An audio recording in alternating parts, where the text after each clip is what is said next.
Bit express. Reading from a book I've written. I'll just do 2 pages of the middle section, just a bit of creativity. Hope you like it. He read Treasure Island and imagined himself as a swashbuckling adventurer. Then Time Machine and his imagination began to take flight. He imagined himself as a caveman scavenging for food as the sky exploded with lightning. And then he was a sailor on rough seas heading for coasts unknown. Then he found himself scrambling in the trenches, his boots full of mud as bullets ricocheted all around him. This book is called Dreamer. Before he knew it, it was dark outside. He pulled the covers up and drifted off to sleep. His main consolation was that Polly would be visiting him tomorrow. He couldn't wait to see her. He dreamt he was on a long, snow-covered road, in his dressing gown and slippers. The snow was blowing in his face and his mouth. He was struggling to see where he was going. In the distance, he could see a red sports car with the door hanging over invitingly and the engine purring. His slippers were filled with snow, numbing his toes, but he kept going. He was determined to get in that car and sit on the plush leather seat and drive away. Unsteadily, he plodded on, leaving a trail behind him. He looked up and the car seemed to have moved further into the distance. It must be a mirage, he thought. The closer it got, the further away it got. Hello, viewers, please sub me. Hope you like my story. He was now out of breath and sweating. He picked up the pace, and he was desperate to get in and drive away forever to a new life. He trudged on, the wind whipping around him and trying to blow him over and knock him back in like a jealous friend. It was coming down thicker and thicker, falling in his hair.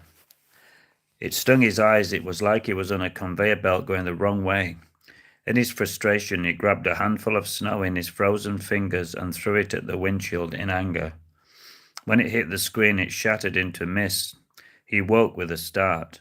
The pillow next to him was ripped and the foam was covering him. He wiped his face and plucked the pieces from his mouth. It was comical, and he needed to laugh. He looked at the clock and it was only 5 a.m. He sighed and stared at the ceiling, willing himself back to sleep. He couldn't wait for Polly to arrive. It was the only thing that was keeping him going. He drifted off into a daydream about how life would be when he got better. He felt like settling down, but he wasn't sure if Polly would agree to it. Thankfully, he fell asleep again, and Polly arrived with a lovely smile on her face and woke him up.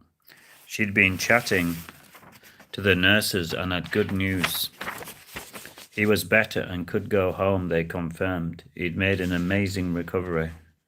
When she told him, he was ecstatic. Even though the nurses had been nice to him, he couldn't wait to get back to normal life and see Jack again and stroke him. Finally, the time came and he said goodbye to all the nurses. They were tearful as he gave them a big bunch of flowers. It was a mixture of relief and sorrow when he finally climbed into the taxi. Though he was weaker in body from when he arrived, he was stronger in spirit. Hello, viewers, please sub me.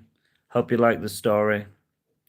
It felt like a dream when he stood at the threshold of her home holding hands. He could sense a better future opening up before him.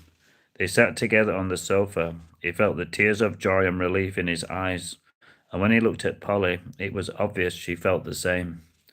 He held her hand and he knew he had to tell her what was in his heart, that her love had kept him going.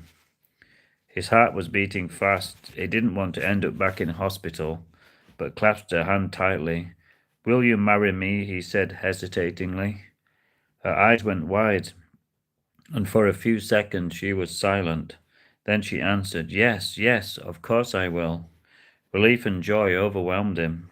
He kissed her, and all the pain of the past melted away.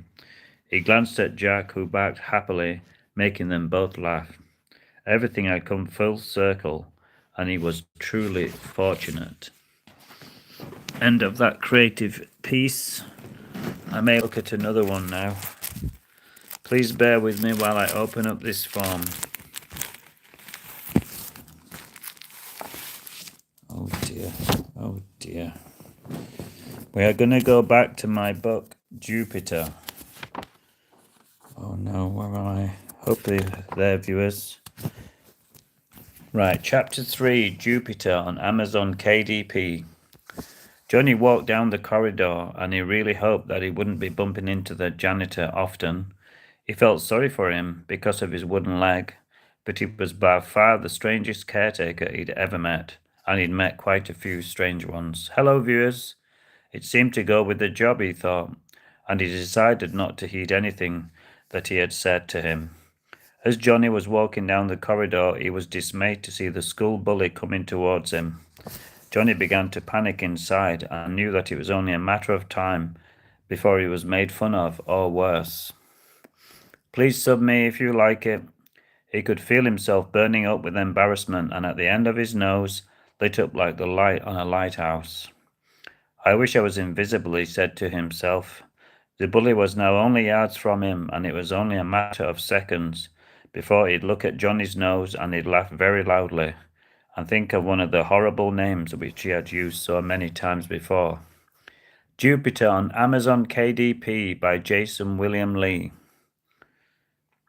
Just to hurt him. The names ranged from Frosty the Snowman or Sneezy from the Seven Dwarfs, but the worst one of all was Jupiter, the big red spot. That name wanted to make him curl up into a ball and die. Many a night he had cried himself to sleep and hoped that he would never wake up again.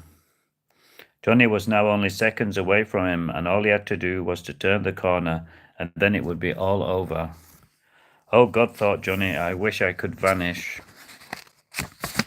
he said, wringing his hands with worry as the bully's footsteps rang out like warning shots. Flash! It went dark for a split second, and then it was like a lightning flash. The lights must be faulty, he thought. And once again his mind returned to the old scary caretaker. Then he looked up at the bully, but there was something odd about him. He looked about 18 feet tall, and his black leather shiny shoes were coming down to crush him like an ant. There was only one conclusion, however strange. I've shrunk, he thought. I've really shrunk. It was too sudden to think why or how, but all he knew was that he had to get away from that giant bully's shoe, and fast.